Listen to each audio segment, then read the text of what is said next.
જોગાનુજોગ 75 વર્ષ ચિન્મય મિશને પણ થયા છે. સાથે સાથે આજે જે સોમનાથની અંદર ખૂબ મોટો ભવ્યથી ભવ્ય કાર્યક્રમ હતો. દેશના યશસ્વી પ્રધાનમંત્રી માનનીય મોદી સાહેબ આજે ગુજરાતમાં છે, કાલે સોમનાથમાં હતા, આજે પણ સોમનાથમાં હતા.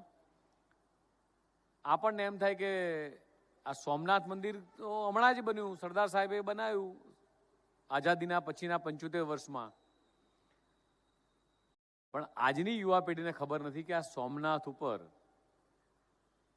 કેટલા બધા આક્રાંતાઓએ ચઢાઈ કરી હતી, સોમનાથ મંદિરને લૂંટવાનો પ્રયાસ કર્યો, સોમનાથ મંદિરને ધ્વંસ કરવાનો પ્રયાસ કર્યો. મોહમ્મદ ગજની હોય કે ઔરંગઝેબ, આ બધા જ લોકોએ, ઇતિહાસ એવું કહે છે કે લગભગ 17 વખત આ સોમનાથ ઉપર ચઢાઈ થઈ છે. અને 1000 કરતાં વધારે વર્ષોનો આ ઇતિહાસ એ આજની યુવા પેઢીને ક્યાંથી ખબર હોય?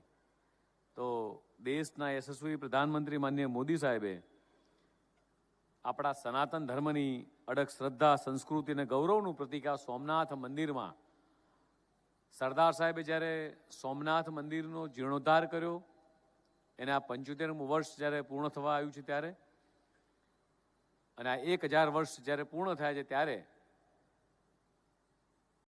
સોમનાથનું આખું પર્વ ઉજવવાનું નક્કી કર્યું છે. અને આખું વર્ષ સુધી જે કામ ચિન્મય મિશન કરી રહ્યું છે કે ભાઈ સનાતન ધર્મના વિચારો, પછી એ ગીતા હોય કે રામાયણ હોય કે ભગવાન શંકરની વાત હોય, એ આજીવન આજીકાળ સુધી એ લોકોના હૃદયની અંદર એ સતત ઉતર્યા કરે.